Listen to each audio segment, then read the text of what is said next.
존 맥스월이 쓴 당신 안에 잠재된 리더십을 키워라 라는 책이 있습니다.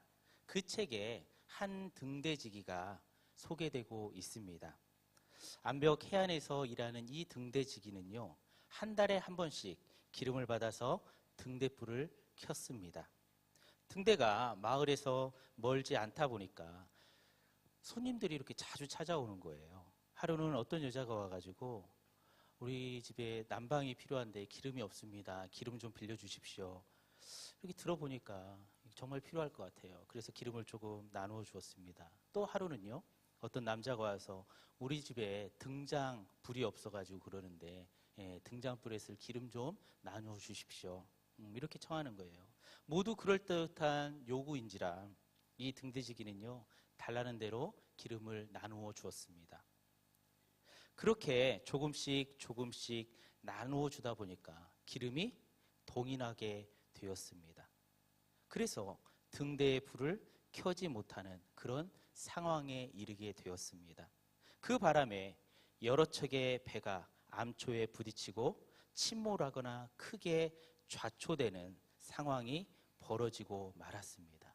그래서 상부에서는요, 이 등대지기를 다음과 같이 질책을 합니다. 당신에게 기름을 공급한 이유는 단 한 가지, 등대를 밝히라는 것이었소. 그런데 어떻게 다른 곳에 사용했습니까? 사랑하는 우리 유치부 선생님들 그리고 성도 여러분, 하나님이 우리에게 성령의 기름을 부어주셨습니다. 성령의 기름을 부어주신 이유는요, 헌신하라고 주신 능력입니다. 우리는 그 기름을 잘못된 일에 소모해서는 결코 안 됩니다.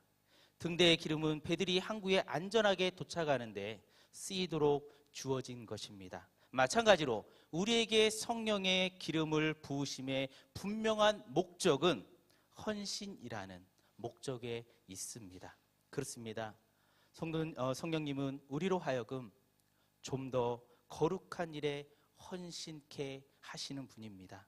우리가 알고 있듯이 다윗은 성령의 감동으로 충만함을 입은 후에 전 일생을 하나님께 헌신하며 살았습니다. 사도들이 성령 충만함을 받은 이후로 그들은요, 예수 그리스도와 복음 전도를 위해서 헌신하며 살았습니다. 바울도 성령의 능력, 세례를 받은 이후 목숨을 다 바쳐서 전폭적인 헌신의 삶을 살았습니다. 오늘 본문에서도 언급되고 있는 두 인물도 성령의 감동으로 충만함을 받아서 헌신한 삶을 살았습니다. 누구입니까? 바로 브리스가와 아굴라 부부입니다. 이들은 사도 바울을 만나서 성령 세례를 받자마자 자신들의 인생을 전적으로 헌신하였습니다. 자신의 인생을 과감하게 헌신했습니다. 크게 헌신했습니다. 미련 없이 헌신했습니다. 그들의 헌신의 특징을 살펴보면요, 세 가지로 말할 수가 있습니다. 첫째는 인생의 목적이 달라진 헌신을 했다라는 것입니다. 브리스가와 아굴라는 부부였고요, 천막 제조업이라는 사업상 이후로 여러 이렇게 도시를 떠돌게 됩니다. 그러면서 사도 바울을 만나게 됩니다. 그리고는 그 사도 바울과 헌신의 동역자가 됩니다. 그들은 예수를 믿은 이후로 인생의 목적이 확연하게 달라진 것입니다. 그들은 처음에 사업상의 동업자로 만났으나 후에는 사역상의 동업자로 바뀌게 된 것입니다. 그래서 사도 바울은요, 브리스가와 아굴라를 3절에서 이렇게 소개하고 있습니다. 너희는 그리스도 안에서 나의 동역자인 브리스가와 아굴라에게 문안해라. 다시 말하면 그들은 그리스도 예수 안에서 나의 동역자다라고 소개를 하고 있는 것입니다. 여기 동역자라는 헬라어는요, 짐을 같이 지고 매를 같이 맞는 자라는 뜻입니다. 그래서 본문 4절에서는요, 좀 더 구체적으로 표현을 하고 있습니다. 그들은 내 목숨을 위하여 자기들의 목까지 내놓았다. 다시 말하면 그들은 생명을 바쳐 헌신한 동역자다라고 소개를 하고 있는 것입니다. 사랑하는 여러분, 브리스가와 아굴라는 예수 믿고 성령 충만을 받은 후에 주업이 바뀌었습니다. 돈을 추구하는 대신에 복음을 위해 헌신하는 자가 되었습니다. 자신의 욕망을 추구하는 대신에 이웃의 생명 구원에 헌신하는 자로 바뀌었다라는 것입니다. 우리 모두 성령 충만함을 받아서 내 인생의 비전과 목적에 새로운 헌신의 도약이 있기를 바랍니다. 특별히 오늘 헌신 예배로 하나님 앞에 서 있는 우리 유치부 교사 선생님들이 그렇게 되기를 바랍니다. 성령 충만함을 받아서 나를 위해서 사는 것이 아니라 나에게 맡겨주신 그 어린 생명들을 위하여서 살아갈 수 있는 우리 유치부 선생님들이 되기를 바랍니다. 사도 바울이 빌립보서 3장 14절에서 이렇게 고백합니다. 하나님께서 위로부터 부르신 그 부름의 상을 받으려고 목표를 향해 달려가는 고귀한 인생을 나는 살았다라고 얘기합니다.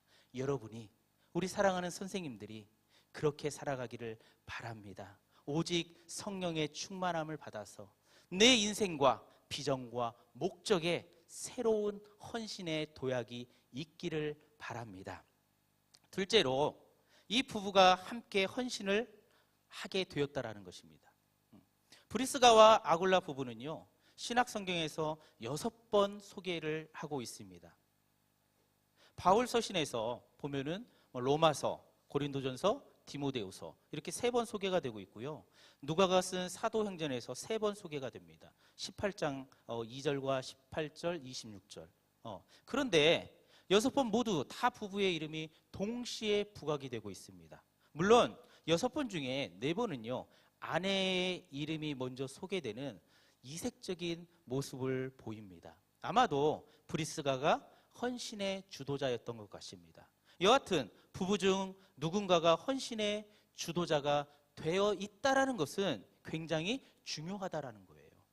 한 사람이 먼저 헌신을 주도하면 결국 함께 헌신하는 축복을 누릴 수 있기 때문에 그렇습니다. 그래서 브리스가와 아굴라 부부는 그들의 이름이 항상 함께 언급이 되는 것을 볼 수가 있습니다. 사실 성경에서요, 이런 케이스는 흔하지가 않습니다. 그만큼 그들은 부부가 함께 열정적으로 헌신했음을 상기시켜 주고 있다는 것입니다. 그들은 고린도에서 사업상의 이유로 바울을 만납니다. 그리고 나서 바로 성교의 헌신자가 되고 맙니다. 그리고는 바울을 따라서 예배소로 갑니다. 그리고 로마까지도 같이 가서 헌신을 합니다. 그래서 그들 부부는 함께 생명을 걸고 그 바울과 함께 훌륭한 모습으로 동역했다라고 기록을 하고 있는 것입니다. 사랑하는 여러분, 우리 성도님들은요, 모든 부부가 함께 헌신하는 거룩한 동역자가 되기를 바랍니다. 모세의 부모 아브람과 요게벳이 함께 헌신을 합니다. 세례 요한의 부모 사가랴와 엘리사벳도요, 함께 기도하며 헌신하는 경건한 부부의 모습을 보여주었습니다. 빌립 집사는요, 부부와 자녀들까지 다 동원해서 열정적인 헌신의 삶을 살았습니다. 저는 우리 성도님들이 모두 다 이런 헌신의 동반자가 될 수 있기를 바랍니다. 성령님은 서로 다른 성향과 기질의 사람도 하나가 되게 하십니다. 한 비전, 한 꿈, 한 가슴, 한 열정의 사람이 되게 하십니다. 헌신과 희생의 사람이 되게 하십니다. 우리 모두 성령으로 함께 헌신하는 동역자가 될 수 있기를 바랍니다. 특별히 유치부 선생님들, 정말 유치부 선생님들이 한 비전과 한 꿈, 한 가슴, 한 열정의 사람으로 하나 되기를 바랍니다. 함께 성령 충만하고 함께 성경 공부하고 함께 기도하고 함께 전도하며 함께 찬양하고 함께 봉사하고 함께 활동하는 헌신의 동역자로 설 수 있기를 바랍니다. 마지막 셋째로, 이 브리스가와 아굴라는요, 교회 중심으로 헌신한 사람이었습니다. 브리스가와 아굴라 부부의 성령 충만함은요, 최고의 이상적 모델을 우리에게 제시해주고 있습니다. 그것은 곧 그들이 교회 중심으로 헌신하고 있었다라는 것입니다. 그들이 어디를 가든지 자기 집을 교회로 사용했습니다. 고린도에서도요, 예배소에서도, 그리고 로마에서도 여전히 자기 집을 교회로 개방하고 있습니다. 그래서 5절에 보니까 이렇게 말씀하고 있잖아요. 또 저의 집에 있는 교회에 문안하라. 저의 집에 있는 교회에 문안하라고 얘기를 하고 있는 것입니다. 그들은 자기 집에다 교회를 세웠습니다. 그래서 고린도전서 16장 19절을 보면 그들의 집에서 모이는 교회다라고 소개를 하고 있습니다. 특별히 그들은요, 집시상인이었기 때문에 나그네 인생으로 환경이 안정되지 못한 그러한 삶을 살았음에도 불구하고 온 가족이 교회 중심으로 헌신한 것입니다.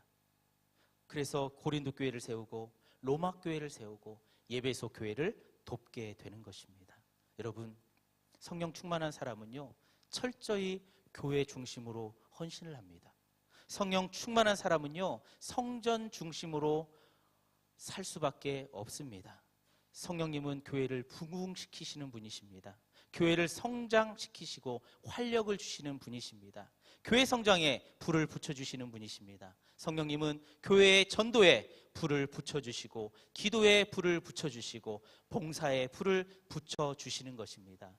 헌신에 불을 붙여주시는 것입니다. 성령님은 교회를 더욱 사랑하는 가슴으로 불을 붙여주십니다.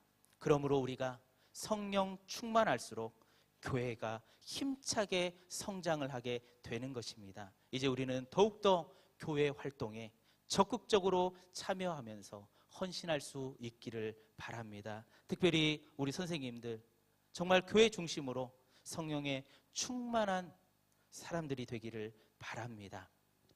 특별히 우리 선생님들께 부탁드리고 싶은 말씀이 있습니다. 여러분, 헌신이 무엇입니까? 헌신은요, 하나님께 몸과 마음을 바쳐 있는 힘을 다해서 충성하는 것을 헌신이다라고 정의를 합니다. 하나님께 나의 몸과 마음을 다 바쳐서 있는 힘을 다해서 충성하는 것, 이것이 헌신이다라고 말씀을 하고 있습니다. 우리 유치부 선생님들이 이런 헌신이 있기를 바랍니다. 하나님께 몸과 마음을 바쳐 있는 힘을 다해서 충성할 수 있는 우리 선생님들이 되기를 바랍니다. 그러나 이런 교사는 되지 마시기 바랍니다. 뭐 여기 교회는 아니고요, 저 교회 이렇게 보면은요, 이런 분들이 있더라고요. 교사로 헌신하고 세워 놓았는데 예배 시간을 예배에 쉽게 빠지더라고요. 여러분, 그래서는 절대로 안 됩니다. 또 공과를 제대로 준비하지 않는 분들이 너무나 많이 있더라고요. 그래서 아침에 와서 그 교사 공과를 보고 이제 그때서 하시는 분들 너무나 많이 있더라고요. 그래서는 절대로 안 된다라는 것입니다.